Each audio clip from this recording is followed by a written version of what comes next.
This morning, our top focus here on India Today is the Supreme Court hearing on Delhi's air pollution crisis. That hearing will resume at 10:30 this morning. Now, the top court's hearing assumes importance as it comes after what happened on Monday, in which the court came down heavily on the centre and the state governments for failing to curb the pollution mess. Following the rap from the Supreme Court, Centre chaired a 2-hour-long meet on Tuesday in which officials of Delhi, Punjab, Haryana and the UP government were present. In the meeting, it was proposed that work from home should be implemented and construction activities should be banned in NCR. Moreover, shutting down industries was also agreed upon.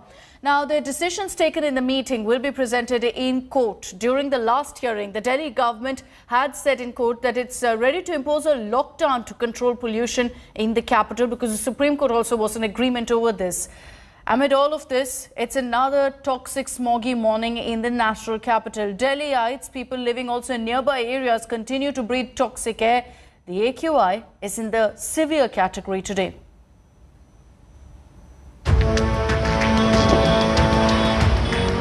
Delhi turning gas chamber with onset of winter. Delhiites facing the big choke. And with the Supreme Court breathing down their necks, the centre and the states battling pollution held a crisis meeting.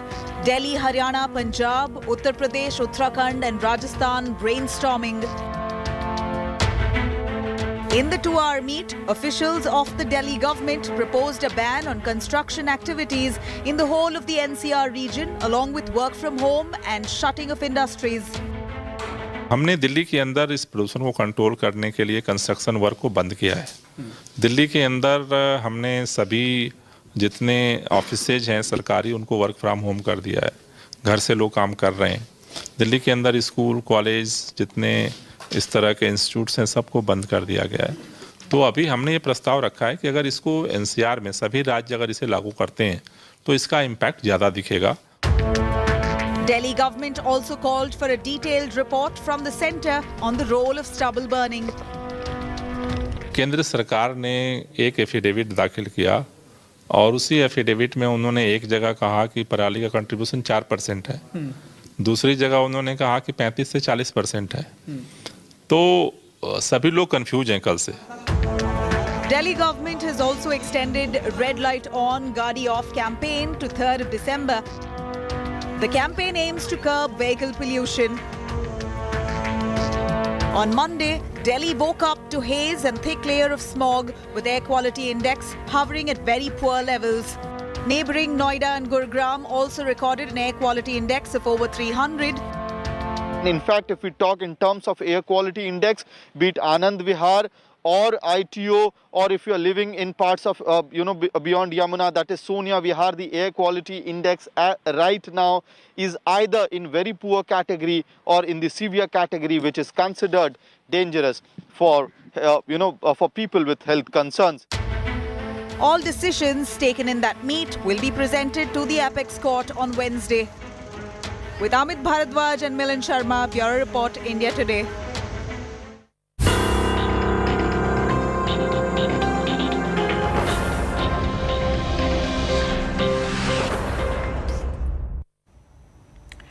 No surprises that Kangana Ranaut is stoking one controversy after another. After her "freedom is bheek" remark, the National Award winner has now dragged in Mahatma Gandhi in a series of Instagram posts.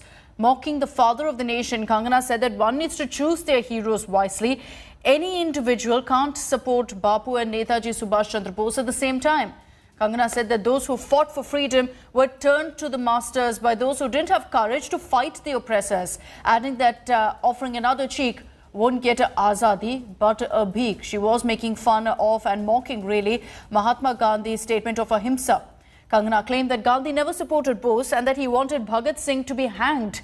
Multiple complaints have been filed against Kangana across the country in states like Rajasthan, Maharashtra and Jharkhand already over her remarks on the independence movement, and now she's facing fire over her recent comments on Gandhi.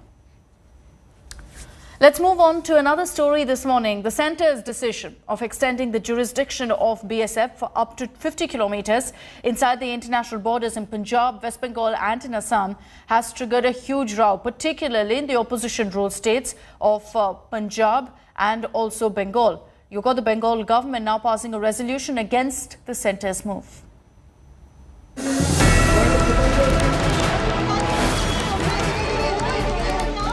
A fierce face-off has erupted between BJP and TMC in Bengal. And this time the fight knows no borders.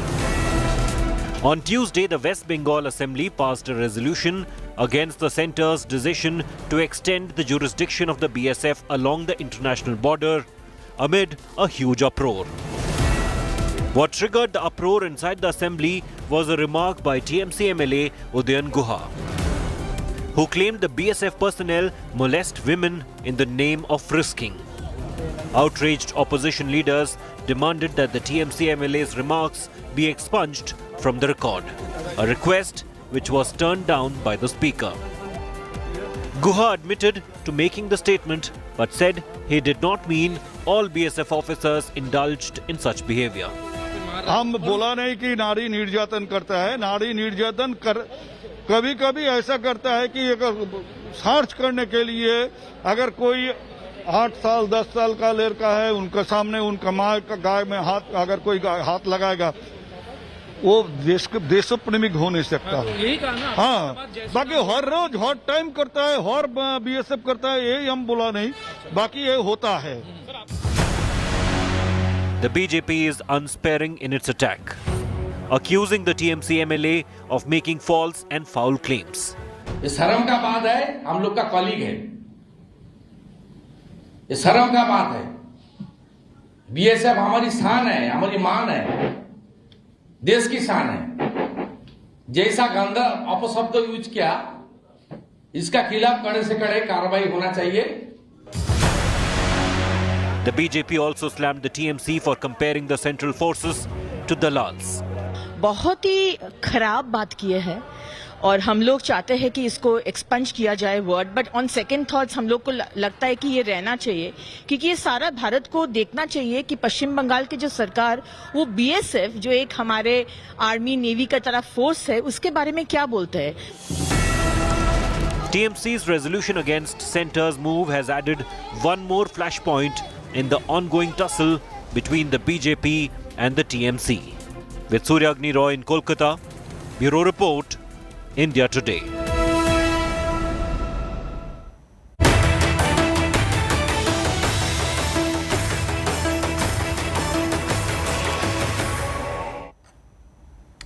Now, the fight over the Karnataka multi-crore Bitcoin scam continues. You've got a charge sheet that's been filed by the Bengaluru police, which claims a link between Congress MLA N.A. Harris's son, Mohammad Nalapad, and hacker Sri Krishna Ramesh. India Today exclusively also spoke to Mohammad Nalapad. Nolan Pinto gets you the latest updates.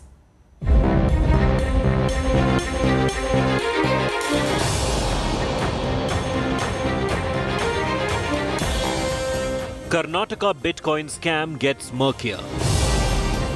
An alleged Congress link with hacker Sri Krishna Ramesh, alias Shriki, has emerged now. India Today has accessed the Bitcoin scam charge sheet filed by the Bengaluru police. The charge sheet claims links between hacker Sri Krishna and Congress MLA N.A. Harris's son, Mohammad Nalapad. According to the charge sheet, Shriki introduced Mohammad Nalapad to Robin Khandelwal at the ITC Gardenia Hotel. Robin was close associate of Shriki, who used to cash bitcoins after taking commission. Speaking exclusively to India Today, Nalapad admitted knowing Shriki but denied any wrongdoing. If I say that I do not know him, it is a lie. We know him, and during 2017, he became my brother's friend. After that, he became my friend later. Because he was my brother's friend, we used to say hi, hello, we used to meet here and there. And we live in the center of the city and everybody knows us and we know everyone there. After 2018, in his voluntary statement itself, it is written that there was no relationship after that. Nowhere in the charge sheet or nowhere in any of the document, it says that we have done any crime. Knowing someone cannot be a crime. And we have not done anything beyond that. The Karnataka unit of Congress, which first raised the Bitcoin scam, now finds itself in a tight corner. if the BJP government is inefficient in investigating the whatever is the allegations of the made by us, then they should step down. If Congress people are involved, tell us who, reveal the names. But why is BJP hesitating to reveal the names? CM Basavaraj Bommai had accused Congress of keeping a non-issue alive. ಏನಾದರೂ ದಾಖಲೆ ಇದ್ದರೆ ಇಡಿ ಕೊಡಿ ಇಲ್ಲ ನಮ್ಮ ಪೊಲೀಸರು ಕೊಡಿ ಅವುಗಳನ್ನು ಖಂಡಿತವಾಗೂ ಗಂಭೀರವಾಗಿ ಪರಿಗಣಿಸಿ ಅದರಲ್ಲಿ ಏನಾದರೂ ಹುರುಳಿದ್ರೆ ನಾವು ಮುಂದಿನ ತನಿಖೆಯನ್ನು ಮಾಡ್ತೀವಿ ಅಂತ ಈಗಾಗಲೇ ಹೇಳಿಬಿಟ್ಟಿದ್ದೇನೆ. So they are failing in setting a narrative? See, there is no question of setting narrative. There is no story. So how can you set a narrative there? The Bitcoin scam accused Shriki was arrested on November 17th in a drug case. Shriki is wanted in a wide range of cases, including hacking gaming and government websites dealing in bitcoins on the dark web, buying drugs from abroad, as well as physical assault. The investigation has sparked a political war in the state, with the opposition accusing the BJP government of a cover-up. They claim the whole scam runs into hundreds of crores. With Nolan Pinto in Bengaluru, Bureau Report, India Today.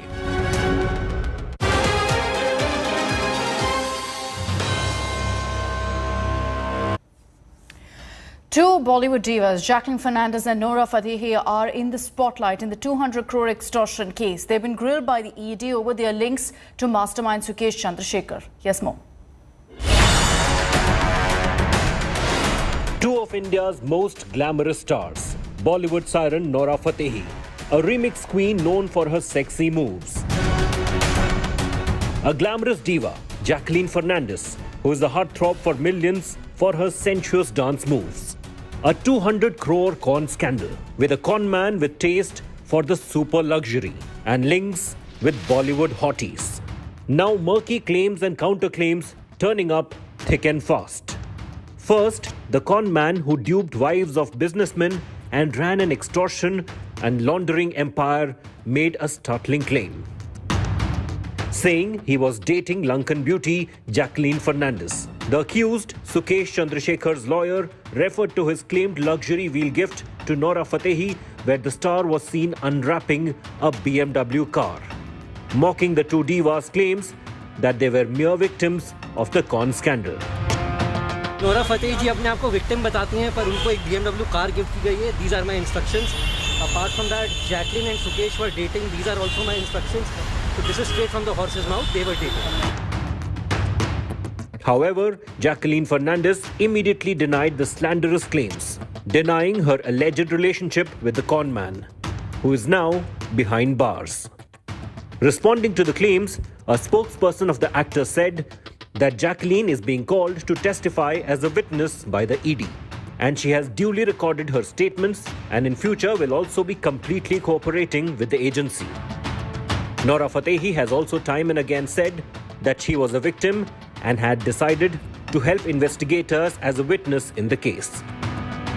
Sukesh earlier claimed that Nora and Jacqueline are the ultimate beneficiaries, and that is why they are being called for questioning. On October 20th, Jacqueline appeared before the Enforcement Directorate after skipping 4 back-to-back summons.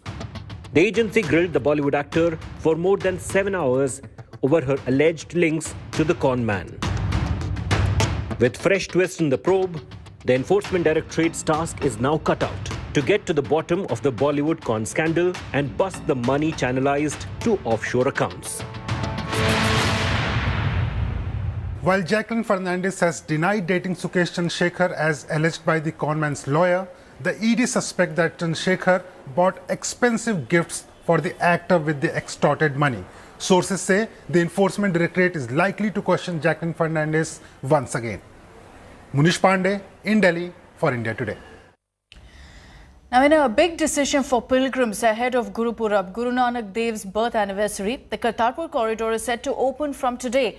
The pilgrimage was suspended in the wake of the COVID pandemic as a precautionary measure to contain and control the spread of the disease. The 3.4-kilometer corridor provides visa-free access to Gurudwara Darbar Sahib Kartarpur, one of the holiest sites in Sikhism. The Gurudwara lies in Pakistan. Kartarpur is the final resting place of Guru Nanak Dev. It's said that he spent the last 18 years of his life there. This corridor, remember, was opened a few years ago in 2019 after years of lobbying by Sikh pilgrims.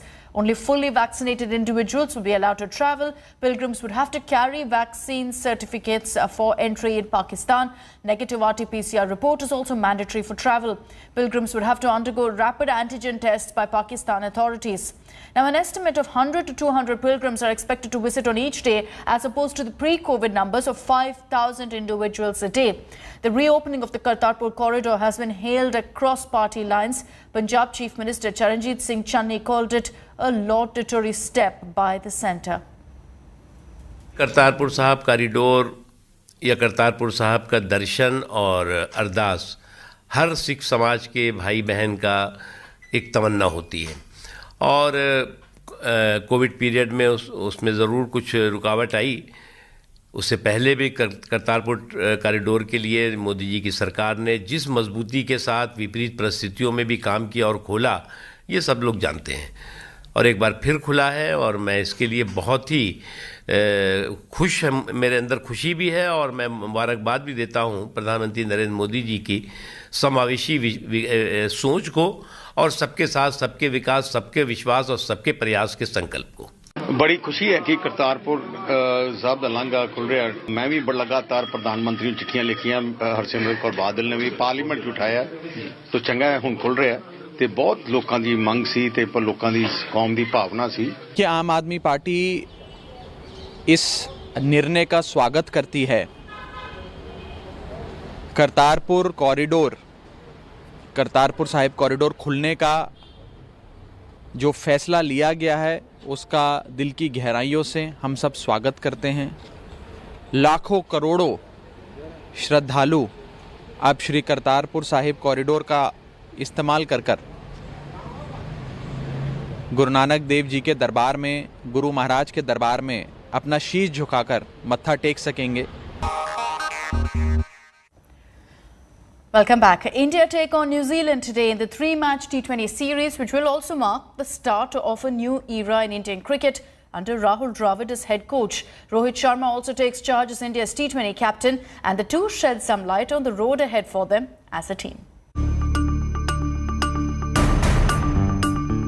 It's the dawn of a new era. Rahul Dravid as India's head coach and Rohit Sharma as India's T20 captain. The T20 series against New Zealand will mark the beginning of a new partnership between Dravid and Rohit in Indian cricket. Dravid, who has previously worked with India under-19 and A sides, after a lot of convincing from the top BCCI brass, finally decided to take over that position of head coach. And with Virat Kohli deciding to relinquish his T20 captaincy, Rohit was his obvious successor. Rohit has already led India in 19 T20 internationals in Kohli's absence and has a win percentage of close to 80%. India's new T20 skipper Rohit Sharma, when asked about Virat Kohli's future in the side, impressed upon how Kohli still has a huge role to play for Team India. जो उन्होंने अब तक जो करते आ रहे हैं team के लिए, आगे भी उनका रोल वैसे ही होगा। बहुत इंपॉर्टेंट प्लेयर है टीम के लिए, जब भी खेलते इम्पैक्ट और अपनी छाप छोड़ते हैं, तो टीम के नजरिए से काफी इंपॉर्टेंट प्लेयर है। Addressing the media ahead of the first T20 international against New Zealand, Dravid said that India will have to create their own template for success instead of following other teams. Not at that point of discussion of looking at separate teams, I think we're not going to be doing that. Dravid also highlighted that workload management will be key in the time of bio-bubbles, pointing out that there's so much cricket being played, it's important that players get enough rest. Even in terms of the bubble fatigue or the situation we are in now, we will think about the players' long-term careers and futures as well, and keep that in mind and not prioritize that their well-being at any stage over sort of short-term results. So it's a combination of both. In any situation, yes, you have to have a combination of both. You have to win now, but you also have to keep one eye to the future. You have to plan and prepare for you spoke about the big tournaments. We have them coming up, in the next couple of years, and we have to think about those things as well.